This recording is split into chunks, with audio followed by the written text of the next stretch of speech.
This week, Barry Carenza aired out the laundry and shook the cages of Final Fantasy VII fans everywhere. This week, I offer a counterpoint. When I started the Final Fantasy VII interviews back in June of 2024, Justin Hamm of the Stage Select podcast was my first interview. And if you've ever listened to him on either Stage Select or Nerds Without Pants back in the day, you know Final Fantasy VII was a formative part of his video game fandom. So who better to provide a positive yet balanced take on this landmark game? That, and we did the interview so far in advance of me actually working on these episodes, I kind of forgot to cut it up for the series. I wish I could say there's a grand master plan to all this, but I can't pretend this wasn't the result of an oopsie-daisy on my part. The good news is Justin is an amazing guest, and I truly think this conversation works as a companion piece to Barry's take from last week, so it all worked out in the end, despite my lack of planning and foresight. Time to hit the ground running as we begin episode 127 of A Gamer Looks at 40, Final Fantasy VII Part 9, The Birth of a Fandom with Justin Hamm.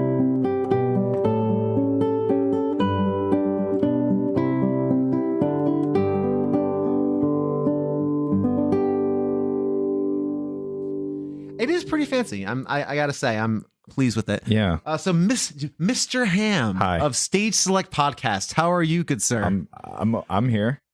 I'm doing fantastic. All right. Yeah. I love that's your usual open whenever you're talking on Stage Select. This is my vibe at all times. People think it's like a bit. It's really not. This is just how I am. It is absolutely not a bit. From someone who's only interacted with you a few times. You can just tell this is not a character you're playing. No, it's the opposite. If I play a character, usually then I'm really exuberant and stuff. So yeah. Gotcha. Yeah. I love it. And I always say, I think the world needs more Justin Hamm in it. And I think we all could use a little more Justin Hamm in us. Just that kind of even keel. Here it is. That phrasing was really weird, but okay. Yeah. Okay. Yeah. I mean, sorry. That's okay. That's odd phrasing. You're very good point. Yeah. I apologize for that. Oh, that's fine. That's fine. But you understand the spirit of what I'm trying to say here. It's absolutely yes. Yeah, and it's not a chill demeanor. It's just a even keel. Yeah. Don't get too excited about things, But I guess it's just this. This is it. Yeah. This is it. Yeah. It's fantastic. Yeah. I love it. But we are here to talk a bit about a game that is evidently very near and dear to your heart, which is Final Fantasy VII. Yes. So let's just jump right into it. What was your first experience with it? When did you play it for the first time? And we'll just roll from there. All right. So interestingly enough, my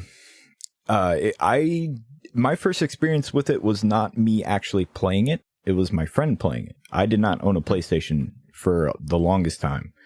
But I knew what it was because I was the person who kept up with video games.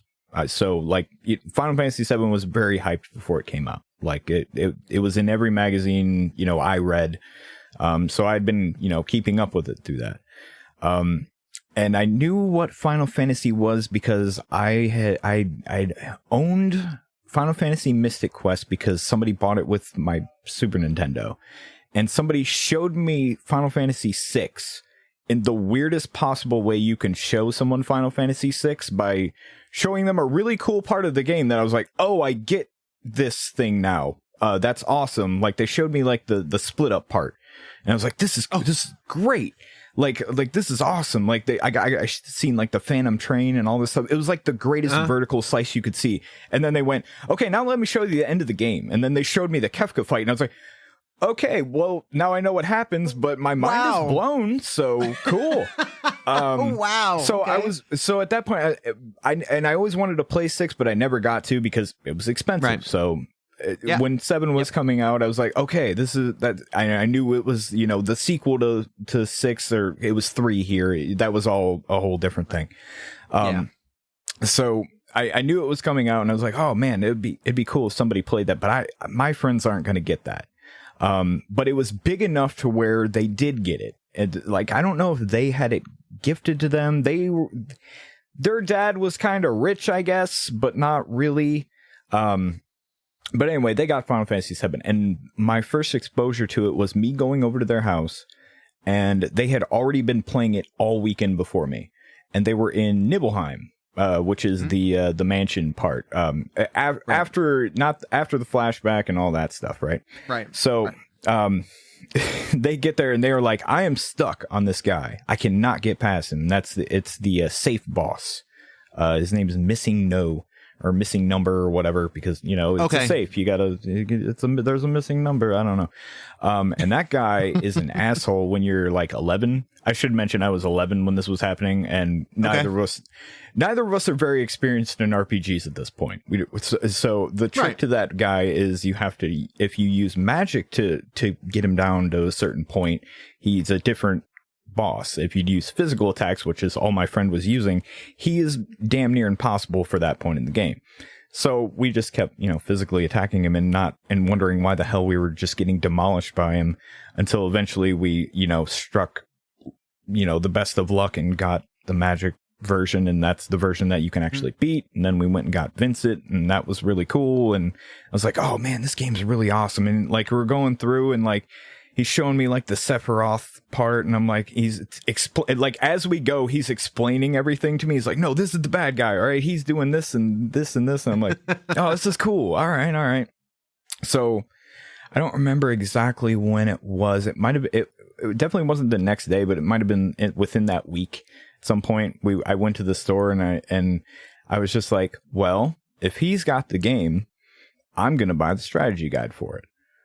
So I bought the strategy guide for Final Fantasy VII, not owning the game, and just and it was the official one, the official Prima strategy guide, big white book that had. It was a terrible strategy guide. It just had spoilers galore in it. Yeah, sure. yeah. If you actually read through every paragraph, it would detail what was happening in the cutscenes and stuff.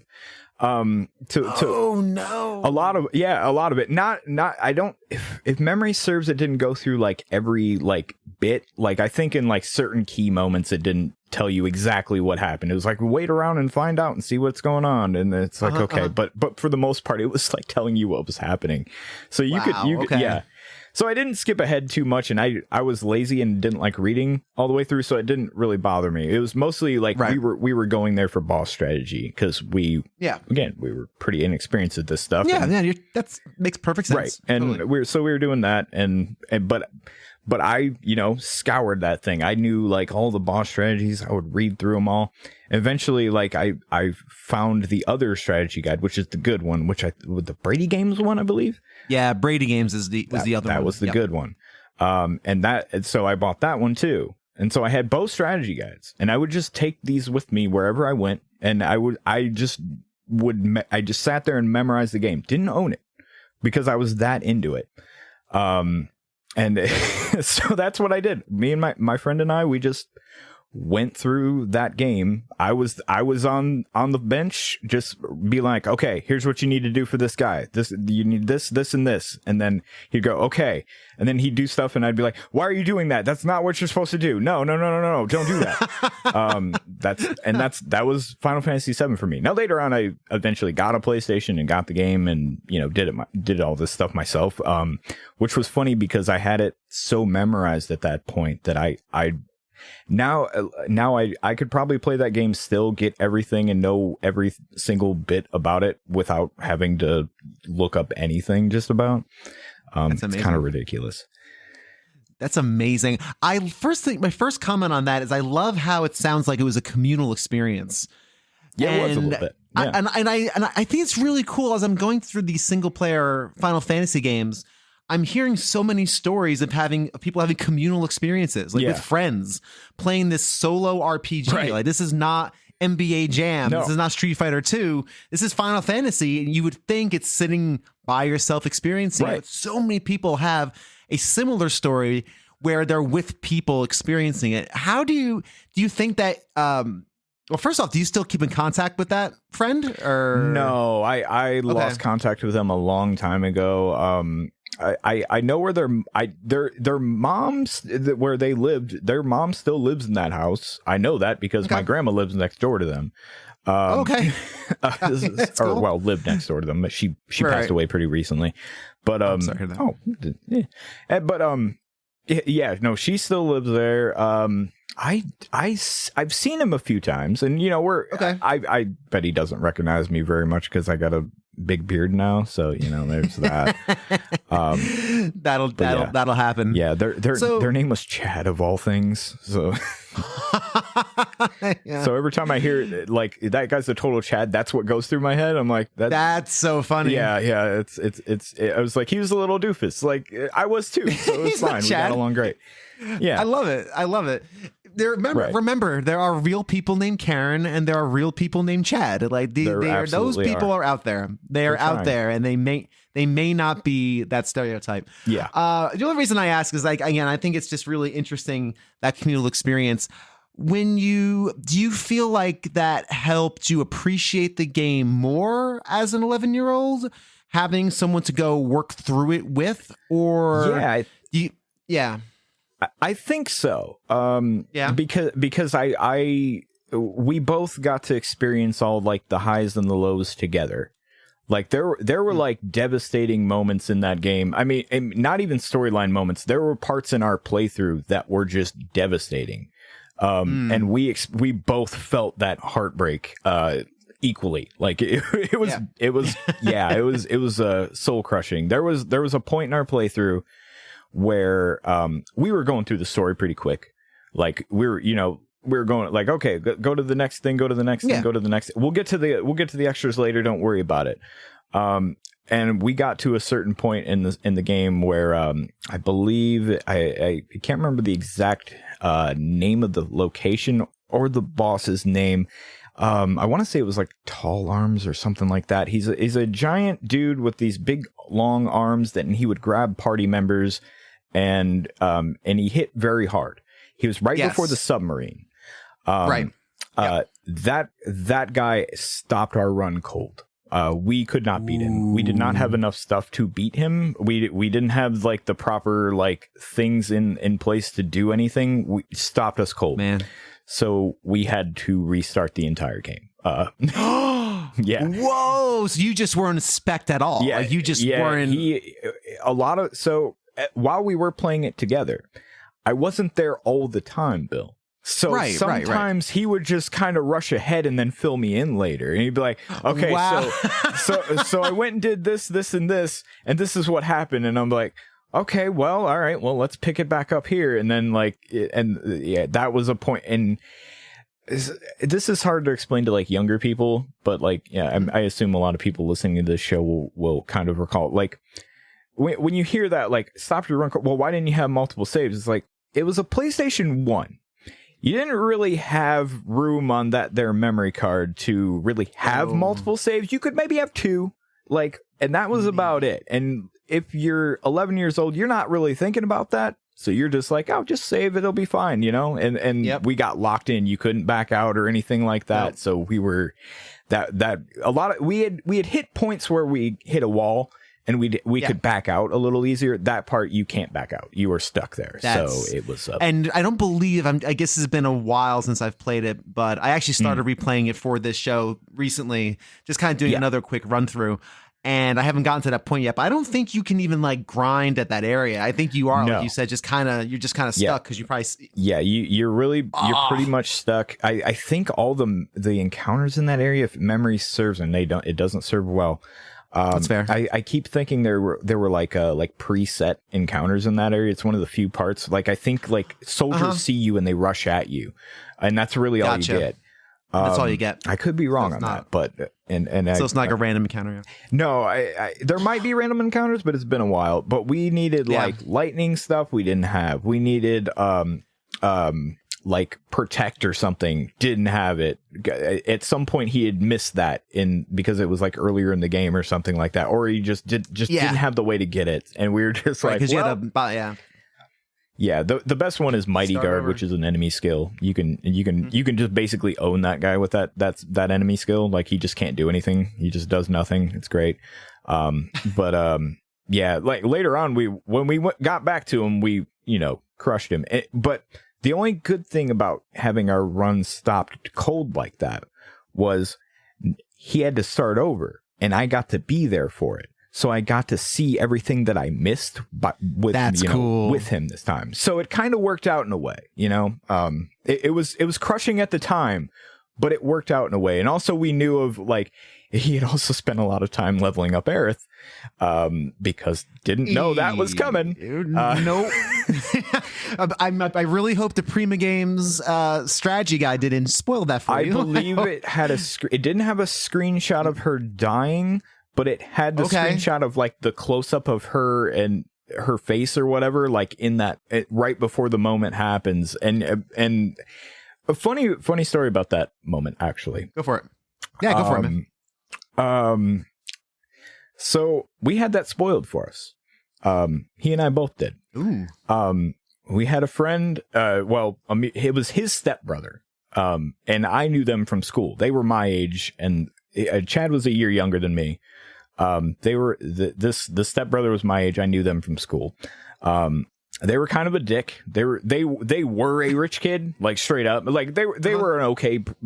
He and I got along, but they were kind of a dick, especially to poor Chad. Like, so they spoiled that for them. But it was such an out there spoiler that we thought they were messing with us, like just straight up. We're like, that's no way. That's come that on. would never. Or we thought that like maybe he screwed something up and that's why it happened. So we're like, we're not gonna let it happen if that is true. Like that seems weird. Like he's full of like that's not gonna happen. And then when it did, when it did happen, we were like, oh my god, it happened. Oh, okay. Well, now what? Now what? So it was a whole thing. But yeah, that was right at the cusp of like the internet was just starting to be a thing. I remember it was 97, and I'm pretty confident I was online by then. Like AOL 3.0 or 3.0 probably. One of those AOLs. Yeah. I'm sure I was in a chat room. I don't remember. I don't think it got spoiled. It was one of those like worst kept secrets, but it was I think one of the first secrets that everybody kind of knew eventually. Eventually you knew. Eventually you heard about it. So it's interesting that you got it purposely spoiled and then it was like, no, come on. Yeah, that's crazy. Or you screwed up. I could totally see. That's how I felt in Final Fantasy VI when that World of Ruin happened. Right. I thought, what did I do wrong? Yeah. Like I did everything right. I beat the guy. I got to the end by the timer. I even saved Shadow and I lost. Yeah. That's not how games work. No. And I remember thinking like, do I have to restart, try this again? But obviously that's not the case. So yeah, that's wild, man. Yeah, it was an entertaining time. I'll tell you what. It was fun. Like that, I remember that night very vividly. That was a night where we were like, it was I think the weekend, and so we were both off of school, and I was staying the night over there, and we were up late as hell just playing that, and that happened. And we were both like beside her. We were just like, oh my god, I can't believe it really happened. And then like everything starts popping off after that point, which that was also fun. We thought our run stopped at Genova Death until we figured out that like, oh, the fire ring just wins the fight. We're fine. It's cool. It's good. Yeah. That's crazy, man. Yeah, that's a good story, man. That's crazy. I was going to ask you about big moments and also small moments. Oh yeah, the best Final Fantasies are the great, obviously we all remember the giant moments, Aerith dying and Sephiroth for introduction to Sephiroth and all these great big moments. And we can definitely talk about those. Yeah. But I also love hearing about the small moments, like the little grace notes in a game that just struck you or impacted you either then or now. Yeah. I will talk about kind of how you feel about the game now as opposed to back then, but Any like small moments that you remember vividly that just kind of stick out? Let's see. Playing through it like a second time as more of an adult, not a full blown adult. Actually, I would say it'd been my like third or fourth playthrough. I actually played it on a mobile phone, like an emulated version of it on a mobile phone at some point. And it wasn't like a cool smartphone either. It was one of those ones that you like used to flip up the screen and they'd have a whole keyboard on them. I played it like a sidekick. Yeah, kind of like a sidekick. Yeah, it was like it wasn't exactly that, but it was kind of like that. And I bought the. I had like a droid. I had a droid bionic, I think, or something, something like some that. nonsense like that. It had a Resident Evil game on it. Anyway, whatever. I can't remember what it was. I specifically bought it because I was like, if you want to play emulators on your phone, this is the way to do it. And I was like, okay, yeah. Right. And I'm a 24-year-old, 25-year-old scumbag, so yeah, I'm actually absolutely going to do that. Sure. So, and I remember playing through certain bits. One slight moment was so when me and my friend played it, we didn't know about that you could go into the North Crater and just get out, like you can just leave whenever. He was terrified to go in there, so he wouldn't grind in there. He would only grind in the crashed Galinka or Gelnica or whatever that is. Yeah. So it took forever to grind anything in that game. But as an adult, I went, I've always heard about the item duplication trick. What if I just go and do that and just get a bunch of elixirs and then go, now everybody's level 99. I thought that was like impossible in this game. Oh, wow. I've been doing this wrong for years. That's sad. Storyline moments that have impacted me though. The dying part, with, Barrett. Always gets kind of that's like way intense, as more intense as an adult. Like that dude is Dine's an insane character. At least back then, I thought he was. I think he's pretty interesting. At least that whole dynamic between them. I still love the. I remember losing us just going nuts first playthrough, and I still love it. Like it's the scene where Cloud, it is kind of a major moment, but at the same time, like I absolutely adore the Cloud getting kind of becoming himself and finding out who he actually is and all this stuff, and the pop off was huge. Like it was just absolutely insane. And I get chills like right now just thinking about that part. Like it's so cool. Other small moments. I always love the part where you go to and you can stumble upon it, which was what we did. We stumbled upon the Wutai section in disc 3 because we just never went there. So we just accidentally just stumbled on there, and then Yuffie gets out and goes, "Hey, I'm stealing all your materia." We're like, "Oh, I guess we're stuck here. Oh no." So and it's like all the good materia too. They're just like, because it's late. It's disc 3. We have almost everything. We're still working on certain things. But I think he just landed. He was like, "What's this town right here? I've never seen this one," and just landed. And if you land on that part, like you're supposed to go through all the bridges and all this stuff. It's a whole thing. Yeah. We just landed the thing and then walked right into town, which is funny. We're like, all right, well, I guess we'll just do this now. But like, I always loved that part. That took us like an entire day, even with a guide, because we just couldn't find where the hell she was hiding. Like we just couldn't figure it out. Like it was like, okay, she's over in here, and I was like, where? What do you mean? Like, I can't find her. So that, but I always I love the Turks. I still love the Turks. They're just really, really cool. I love their theme song. I love just the way they dress in suits. They do bad guy stuff, but they're not really like that. They're straight up mercenaries. Like I always think that's like great about them. Like they're like, look, it's just a job, man. We don't really care about this. But like, Elena was, they're very like workmanlike. They just kind of gig. And it's like, oh, this is a gig, and they're okay at their job. Right. They're pretty okay. They're pretty good. Sometimes they're like, we're just gonna, it's fine. We're just gonna take off. I always love when you beat like Rude. He'll like check his watch, like, I gotta go. Sorry, I gotta bounce. You didn't win. I just gotta leave. That's all. That's great. But like I love when you show up at that part and like you team up with the Turks, which was like my favorite, because they're like, we're on vacation. That is here. cool. We're not, and like, so like the entire game just going through and being like, oh man, these guys are really cool. They're not really that bad guys. I wish you could get them to your side. And then you have this little like mutual understanding of like, look, we're not going to do anything to each other. We need to stop. We need to take care of this Don Corneo problem. And you're like, I love that part. That's always been one of my favorites. That's really cool. That is a very cool part. And I think it happens. Yeah. It's pretty much, is it later in the game, if I remember correct? I'm playing through it right now, and I haven't gotten there yet, but Wu-Tai you can get as soon as you get the tiny Bronco. And in fact, is when you were supposed to do that. Okay. You can get there on the shallow water. And that, because that's how you're supposed to do it. You're supposed to land the tiny Bronco on one of the shores and be like, where am I? Because you're trying to find Temple of the Ancients or whatever. And so you land here, and then Yuffie steals all your materia, and it's the whole thing. And that's why there's all these like elaborate bridges in the world that you can go over and all this stuff. And it's a whole thing. Yeah. Gotcha. That is now ringing a bell. Yeah, for sure.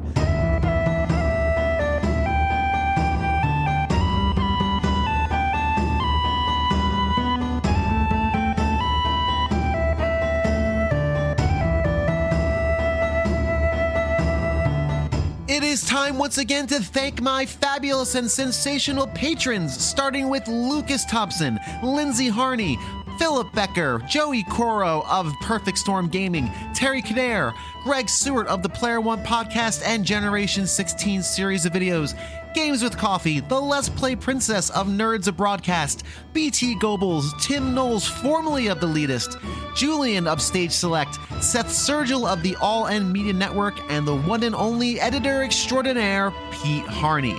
If you would like to join these wonderful human beings, go on over to patreon.com/agamerlooksat4040, review the tiers for yourself, and if something seems like it just tickles your sense of philanthropy, by all means, sign up today. And if not, a rating or review on your pod player of choice is just as amazing. Let's rejoin the conversation.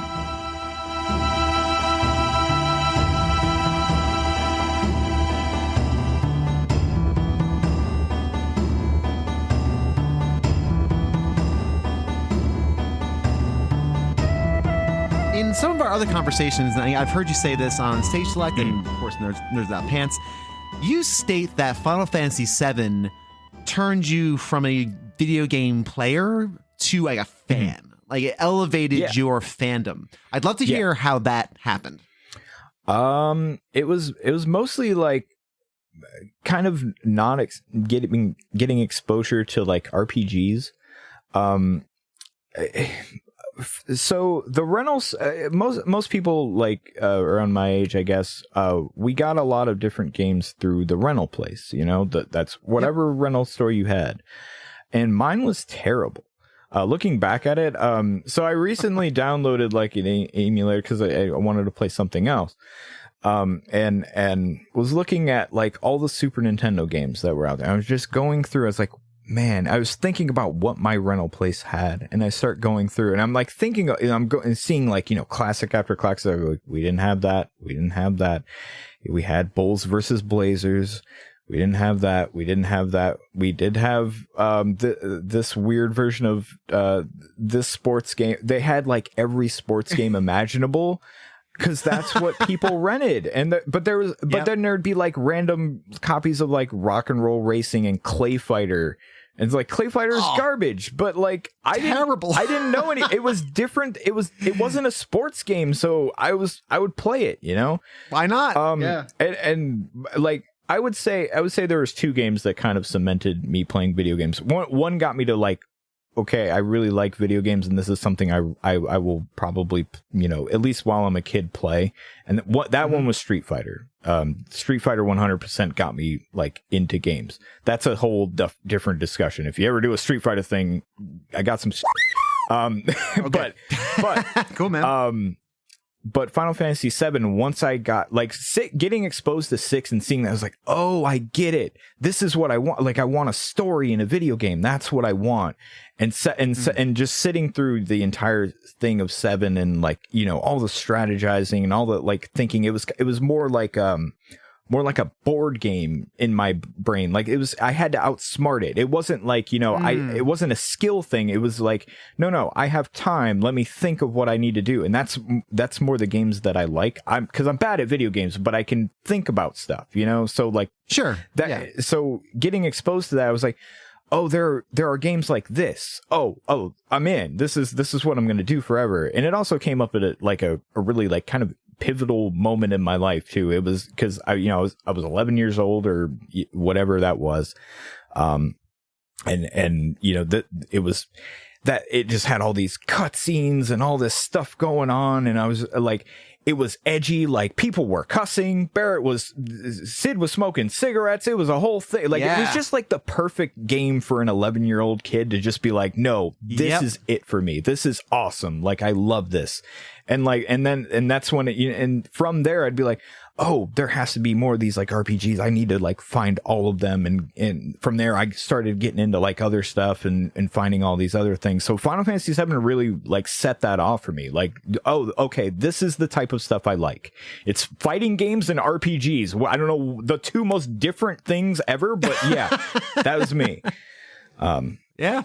Well, that's really cool because I think that really speaks to Final Fantasy VII was the first game that I felt like, and again, I never played it as a kid. I never played it. Right. I was 97. I was 17. So I was kind of figuring out college stuff at that time. Right, and I was, you know, I was kind of getting out of games for a period. So I didn't have much PlayStation experience. Right. So for me, as soon as Final Fantasy VII was released on a not Nintendo console, it was it. I was over. I'm like, well, now you're dead to me. Now you're dead because I'm still in the console wars. I'm still a brigadier general in Team Nintendo, and I cannot buy some stupid thing from Sony. Sony makes my CD player. They don't make games. I have a funny bit of information about that. So go for it. I wasn't that guy. Like I actually wanted a Sega Saturn more than anything in the world at that point. Because I owned Nintendo stuff and all my friends had Sega stuff, but they didn't have the Saturn. So if I got the Saturn, the new Sega thing, I'd be really cool. But then I was like, okay, the Saturn just kind of died. You know, it just did. So it was either, and the choice came, hey, this Christmas, we know your friend has a PlayStation. Do you want a PlayStation or do you want a Nintendo 64? And I said, well, my friend has a PlayStation, so I can just go over there and play that. So get me a Nintendo 64 because that new Zelda's coming out. And let me tell you, I played that new Zelda and I was like, I regret this. I should have got a PlayStation.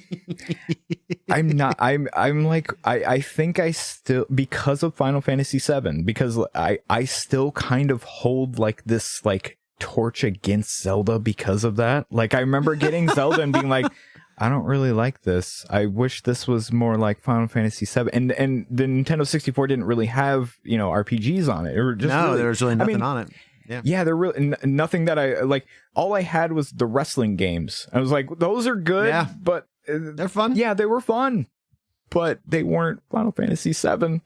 No, and I was really bummed. They were not. And I'm sorry, Zelda fans. I really am. Like I know I know Ocarina of Time is a great classic game, but I hated it. I could not get into it. Like I just couldn't. I've had an N64 and I never had Ocarina, but I had friends who had it and I played it, and everyone would just show me the moment when you get on Epona and ride into the field. And I remember thinking, this is the next level of game exploration. Right. And when I play it now, I realize there's nothing out there. Yeah, right. At all. There's nothing there. There's just, it was a really cool I don't game. love Ocarina either. I don't love Ocarina. I love Majora. Majora is something I played recently. And now I after Ocarina, I was kind of like, well, I'm out on Zelda. That's not really my thing. But like looking back, like Majora's Mask had some really cool ideas, like really cool stuff. I love. Yeah. They always, the Zelda series is like so anti-me. Like it just kind of is. Like I love Zelda. I think it's awesome, but like I'm always like, I hate puzzles. I get really bored exploring things. I just want to kind of know where to go. And like everything that Zelda players love is the stuff that I'm like, I don't like. I don't want anything to do with that. Fine. Yeah, that's fair. That's video games. Fair. You know, there's something for everybody. Games. Absolutely. But yeah, like I've always kind of held that torch against that because that's of funny. That. Yeah, it is true. That's funny. I was gonna say that with Final Fantasy VII, when it came, and again, I remember what it was. I remember the environment when it was released. Like you had said earlier, it was everywhere. Yeah. Every magazine, every game store had a giant cloud cut out. Like the fever pitch for Final Fantasy VII was unlike anything I had experienced as someone with a little bit of disposable income that could actually purchase this thing if I wanted to, right? Because again, I was in college and I had like a job and all. Yeah. I feel like Final Fantasy VII was the game that grew up with us. It respected us. Final Fantasy VI respected us as young people, kids mostly, and for me at least, I was 14, kids who could appreciate a deeper story, who could appreciate deeper characters. Right. Final Fantasy VII felt like the first time I saw a Tarantino movie. Right. Or the first, you know what I mean? Like, oh, this is made for me. Right. Like, this is made for me, edgy 17-year-old. And I had friends who had it. And again, they show you, the beginning. And I probably have played the opening many times at friends' houses and such, and thinking, man, my N64 can't do this, one.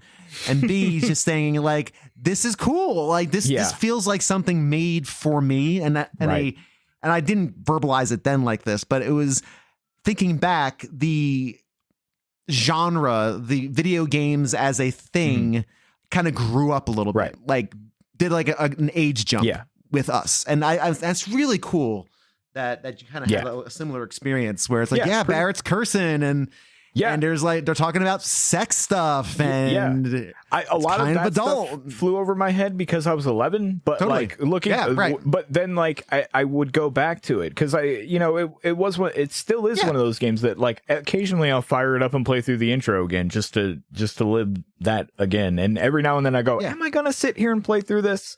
And I'll go, no, probably not. But, it still, it still hits, man. It just, there's something that just takes me back to that time. Like it was just, it was a simpler time, but like a lot of, what a weird time in my life, that the Final Fantasy VII time, because that was a lot of stuff going on then as well. Like just in life, my life as an 11-year-old boy, I grew up pretty quick. And so it was just perfect, like it was like, no, this is exactly what I want here. Edgelord me. Listen, I mean, we all had those. Listen, I had my fair share of Jenkos and chain wallets. Oh, me too. And various hair products when I had hair. I totally. But I'm curious, actually, since you're talking about when you saw it as a kid and played as a kid, were there characters that you identified with in that game? I have been thinking about that. Definitely, as a kid, I seen myself more as like a Barrett or a Sid because they were cussing, and I was like, I am cool like them. I wasn't. I was not cool like them at all. Not many people were. Okay. Not at all. But that's probably how I thought of myself. As an adult, there are two characters that kind of ring true with me. As an asexual man, Cloud kind of rings true with me because he does not understand flirting at all. And I'm like, I relate to that. That is definitely, I can relate to that aspect of his character. Yeah. He's kind of a doofus and he tries his best. And if you ask him to do something, he'll do it. And I'm like, I relate to this. The other character is kind of a weird side character, but but it's definitely, one I've quoted him to this day and I always will probably. That character is the Chocobo Sage. Yeah. I don't even think I remember the Chocobo. Hang on. Okay, the Chocobo Sage. So for those of you out there that don't know, the Chocobo Sage is, so if you're doing the whole Chocobo breeding stuff, right? He was out there in the winter wonderland place. I forget, Icicle Town. Oh, Icicle. What the hell was the name of that? Icicle Inn. That's the one. He was out in that area. He was kind of off to the side. I think you had to have the high wind to get to him, but when you found him, every time you would go in there, he would give you a little bit more information about how to breed like mountain chocobos and all that stuff. Yes. Okay. And that's what he did. But at the end of every single thing, he would stop and he'd go, "Oh, I can't remember for the life of me." And I've quoted that all the time. I can't remember for the life of me. And that's where I got it from. That was the first time. I was just like, oh yeah. And the older I get, the more I'm like, yeah, I remember this thing and this thing. And then I'll get to a certain point. I'll be like, oh, I can't remember that for the life of me though. Like I was thinking about a lot of Final Fantasy VII stuff today. And I remember a lot of that game. Like if you sat here and quizzed me on some stuff, I'd probably be pretty good at it. But like there are certain parts where I'd probably go, I can't remember for the life of me how that works. So the Chocobo Sage is something as I get older that I'm like, I relate to this little guy. He was just a little floating head of some sort. I can't remember exactly what he was. It was very unclear. Like purple and green floating head. Floating head guy. Yeah. But yeah, that's a character I relate to now. As dumb as it sounds, funny. But it's very true. I still quote it. I feel that to my bones. I feel that I can't remember that. I can't. Yeah, exactly. But he's a very relatable guy the older you get. Yeah. Very cool, man. Very cool. Let's also talk a little bit about, I do want to talk about the intro because I think the intro of Final Fantasy VII is probably, I don't want to say the best, but it's definitely top 3 most memorable. Oh yeah. Because again, it was in an era where we were playing it on every kiosk in the mall, and we were playing it it wasn't GameStop back in the day, but if every electronics boutique or every video game store you were at, they'd have a setup with it. So you were playing that all the time. Right. I played it again a few weeks ago, just again starting to refresh myself for these interviews. And you're the first one of these Final Fantasy VIIs I've done. Oh, nice. And so I'm still kind of early on in it, which is good. No, it's all good, man. Yeah. And I like being prepared. And I was struck by how beautifully paced it is. Like the pacing of that beginning from jump to Mako reactor exploding, and then even continuing then till you get to Wall City. I think it's called Wall City. You're talking. It's Sector 7 is the first place you get to. Yeah, that's right. Yes. Sector 7. Yeah. Yeah. It is. The pacing is unbelievably good. Oh yeah. And so I'm just curious how it felt, because it sounds like you experienced it watching friends do it kind of after the fact. So I'm curious what your take on that opening is. Like, honestly, why is this so good? But like, man, I played through it, a bunch of times and would still happily play through it. It's great. It's one of those things that when in your brain, when you're a kid, it feels like it's like a really long section of the game.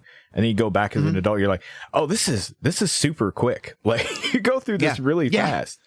But it's awesome. It's like it's kind of like the perfect like introduction to like the combat and like what's going on, because like you just get thrown in there and it is like right in it, like it is just like no, you're with these guys, they're blowing this thing up, shut up, you're a mercenary. You're going with them, and you go and then you do the thing, and the alarm goes off, and all this stuff, and then then you beat a boss, then you run out because there's a timer going on, which stresses you out, but it's like that timer is like it's so like you really have to mess up to not be able to do it. Yeah. But the fact that there's a timer puts it in your head that like, I need to go though. I need to get out of here. Time to go. Time to get out of here. So even like as an adult, knowing I have plenty of time, like I it's gonna be fine. I will still go, no, but I gotta go. There's something about that is like very real. Like if you were in that situation, if you set a bomb, you'd be like, I gotta go. We can't be in here. We gotta go. Time to move. Yes, right. Exactly. So it's really well done. Like they put it's the fact that it's there, and if it does go off, it is game over. So like you have to go. But like the likelihood of it happening is pretty low. But like it's still a great little piece of pressure to give you that sense of like stress. And it's very well done. And then you get back, and then you meet the rest of the crew. You meet Tifa. You meet you get to talk to Barrett a little more. You meet the rest. You get to actually like settle down and meet the rest of Avalanche. And then they're like, all right, well, go enjoy the intro town where people just tell you this is an item shop. This is a weapon shop, which is great. And you get to do that. And then you go to bed, and basically it's like, all right, now we're bombing another one. You're like, oh, okay, well, and which also sets it up perfectly because they're very similar, and you get to the point where you lay the bomb, and then they do a different thing, and it's like, oh, it's cool. Like it sets it's really good. Like that. Yeah, that intro is great. Yeah, man, absolutely.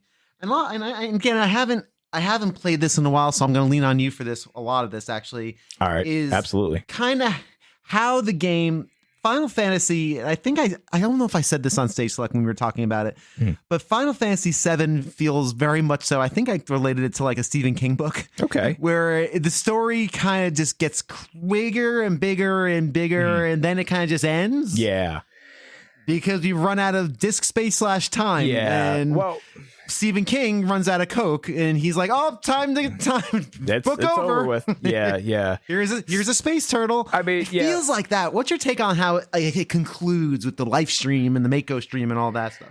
So, I suppose this would be one criticism that I would have of 7. Looking back at it, would be it's not so much the ending.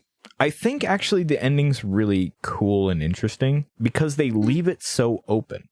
Like they do and they don't, right? Like they're like, okay, well, nothing, it's fine, everything's fine, but is it? Like, and you're kind of like, and then they flash forward at the end credits thing with Red 13 and all that, but like there are definitely a lot of things that they don't explain like fully well that they probably needed more time to breathe, which I think is what they're trying to do in like the remake and all that stuff. And here's the thing, a lot of it was nonsense back then that when I was a kid I would sit there and be like, it was more fun to kind of try to, when you like really like something, but like there are certain parts of it that are confusing, and so you just sit there and like kind of headcanon things, and you're trying to explain it.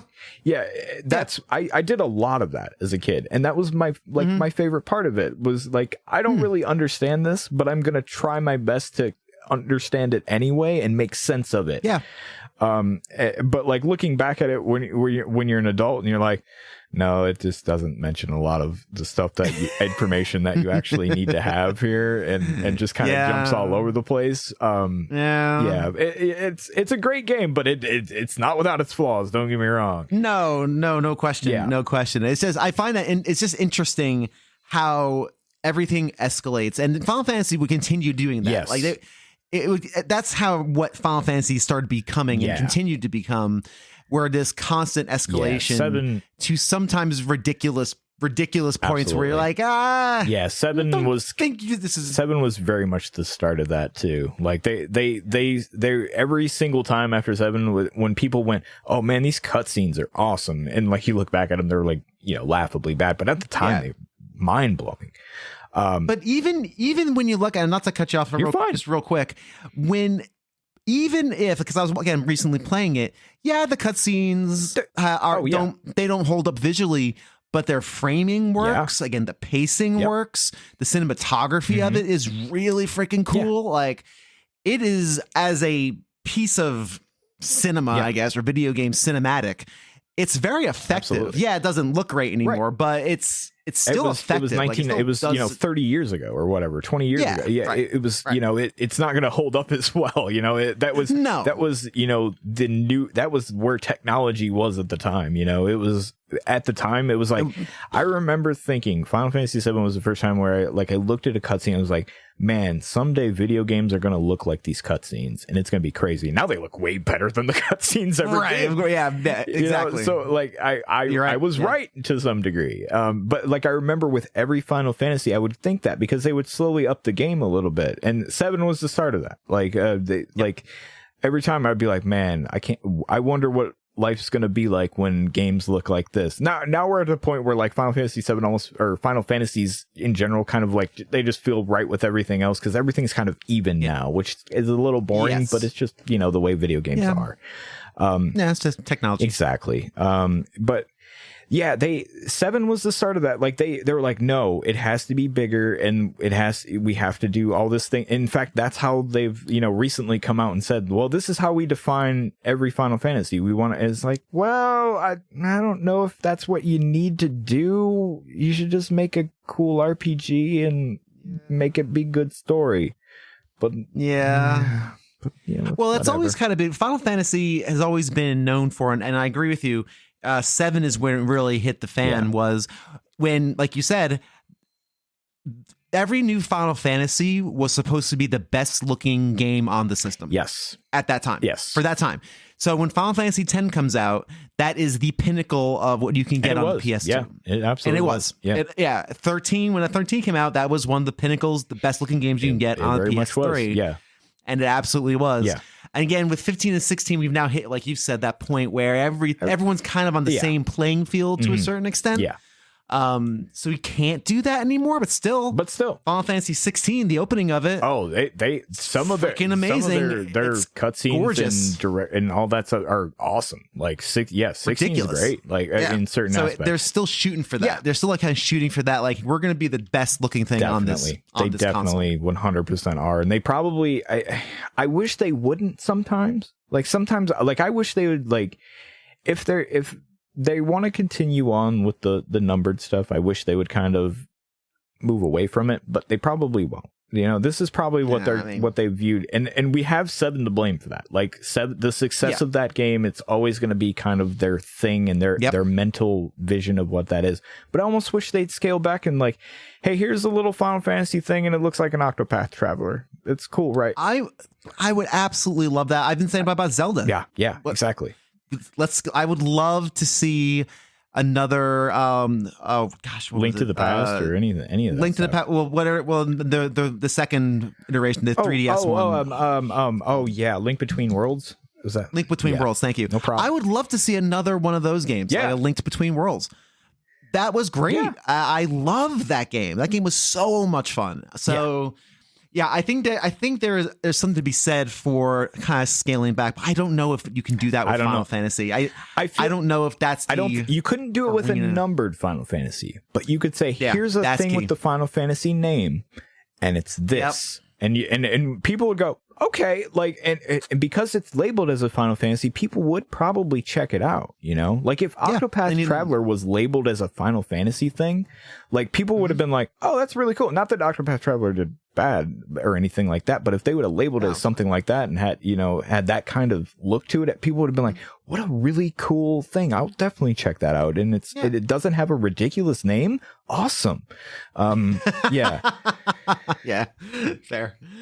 No, that's really, really cool. We've already gone. I know you do long shows. Oh, you're fine. No problems. I have extra time, so I'm not worried about it. But I did want to go back, and if you don't want to get into it, that's fine. I just wanted to kind of touch on it a little bit. You mentioned that during this time period, it sounds like Final Fantasy VII got you through some stuff. Yeah. In personal, and I'd love to hear a little bit of that if you want to share it. If you don't want to, that's totally fine. Cool. No, this was during the time when I was 11, so it would have been around 6th grade. So this was right before my parents got a divorce. So while we were playing it, I think is when it did happen, because this is when they started buying me stuff. They were just like, oh, hey, here's, here's this, like, here's the, and, do you want this Final Fantasy strategy guide? You don't even have the game. It's cool. Yeah, just get it. It's cool. Like that sort of thing. My grandpa had also passed away at the time, and that was a weird one. I loved my grandpa. He was like really cool. He owned a race car and he was the cool grandpa basically, but he also, there's also like weird circumstances around his death that my father is convinced, and it's not even his father. This is the funny thing. It's my mom. It's on the mom's side of the family. But he's like convinced, is like, no, I'm pretty sure your grandpa got murdered by his wife, who was my grandpa. I mean, he had businesses and stuff like that, had money, and they all think to this day that like, no, we think there was something that happened here where he got murdered, but like she got away with it and then squandered all this money afterwards because she, got all of it. It's intense circumstances. Wow. And so I'm hearing all this stuff, and Final Fantasy VII is kind of like, okay, yeah, let's just go play Final Fantasy VII and take our mind off of all this stuff because this isn't super great right now. That's a lot to absorb as an 11-year-old. Yes, it was. So you're hearing this in real time. This is not like an after the fact. Wow.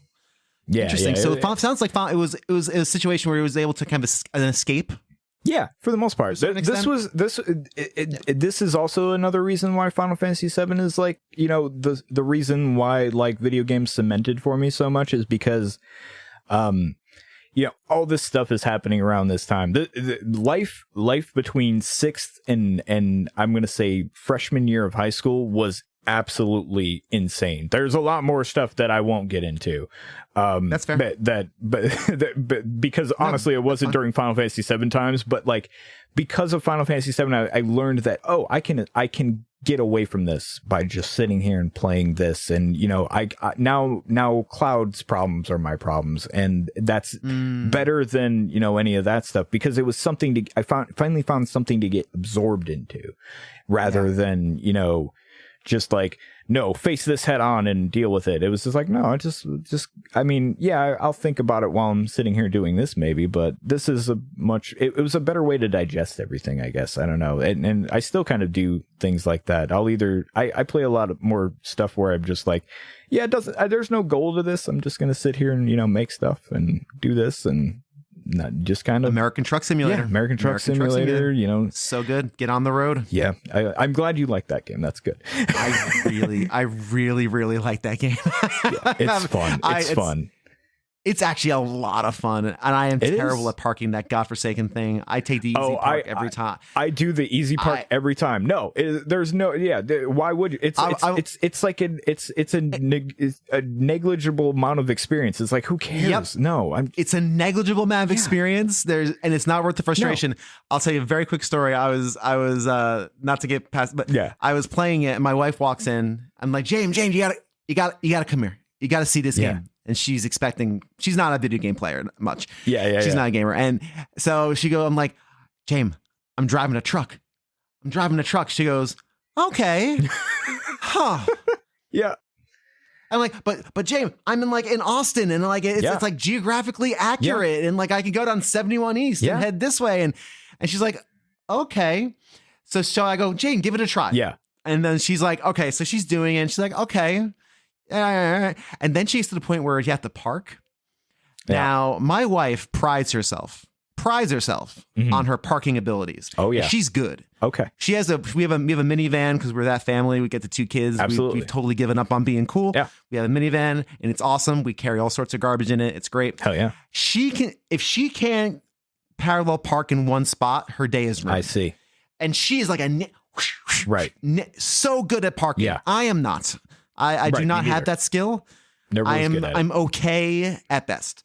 So anyway, so then she tries to do the challenging truck parking in American Truck Simulator. Boy. And she's angling back, and she's like, all right, what button do I hit to go forward? And she's getting confused because it's looking backward, and she's trying to go backward, but she's looking forward, and she's not turning it right. And she lets out this guttural, she's like, I can't do this. This is too stressful. And she left the room. And I was like, Ooh, okay. If James can't do it, I had a similar thing where I spent like, my time is ticking down. I'm gonna lose. Yeah, no, just bonus point.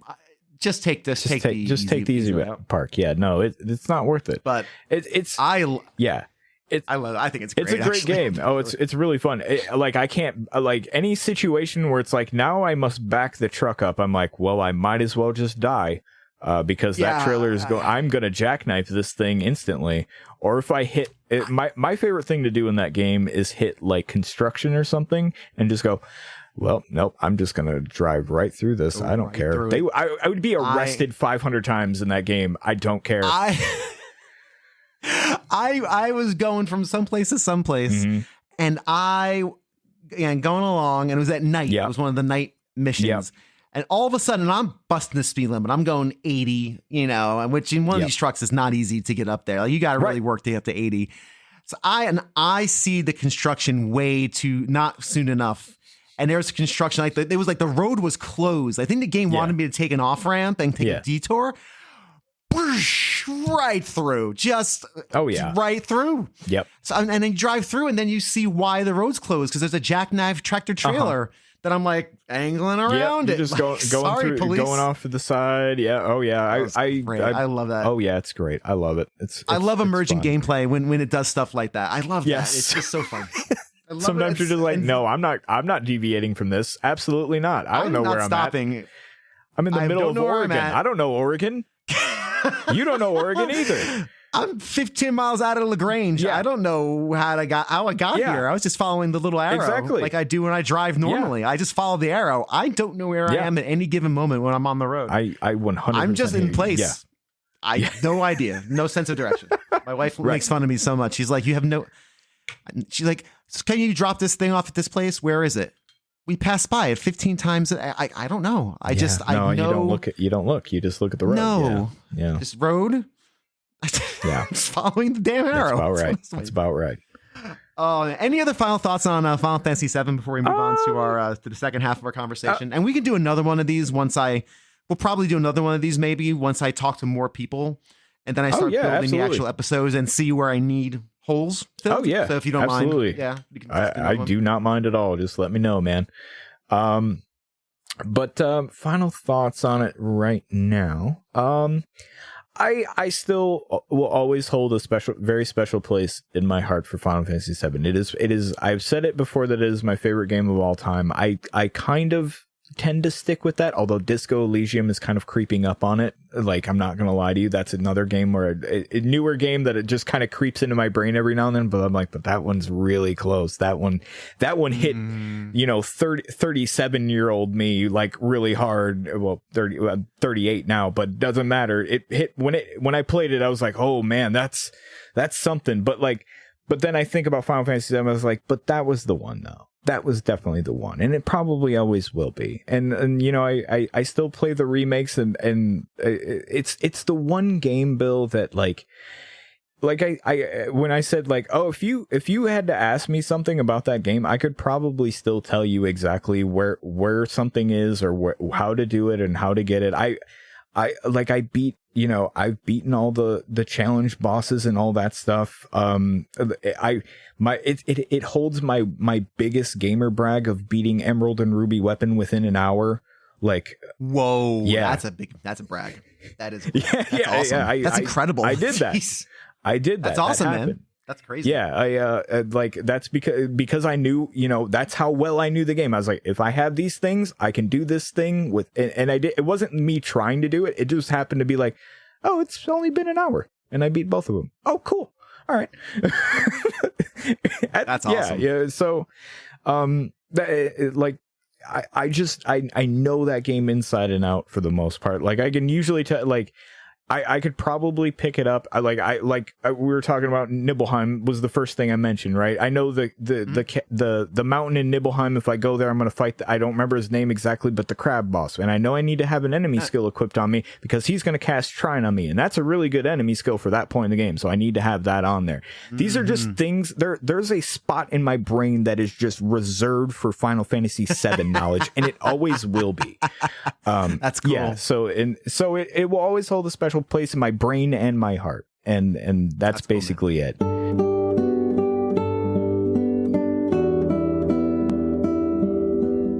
9 episodes down, 2 more to go. This series will end, and it's ending with my favorite segments, a massive 2-part odds and ends compilation episode. I really considered just throwing out a 3.5-hour episode, but I truly don't want these stories to get lost in the shuffle. I don't want somebody's really cool story to be on our 2.25 of a long episode and be lost. And I know my attention span. And while I trust my listeners to be more attentive than I just said, you know what? It's already been 9 episodes. Let's just make it a solid 11 and go into the next Final Fantasy game. Not doing that many. I don't think any other game in the series is going to get this kind of treatment. So for the next 2 episodes, it's going to be an omnibus of just opinions and thoughts and random scraps cobbled together in some form or fashion in a hopefully entertaining way. Please stick around for it. There are some really cool things in that 3.5 hours that have not been brought to light yet. I cannot wait to share it with you. But you're going to have to wait another week or 2 to hear more of your favorite people. Thank you again to Kev from the Discord and for Pete Harney for editing these episodes. Thank you to my patrons as always, and thank you for listening and sharing these episodes of A Gamer Looks at 40. And until next time, please just be kind to yourselves and each other.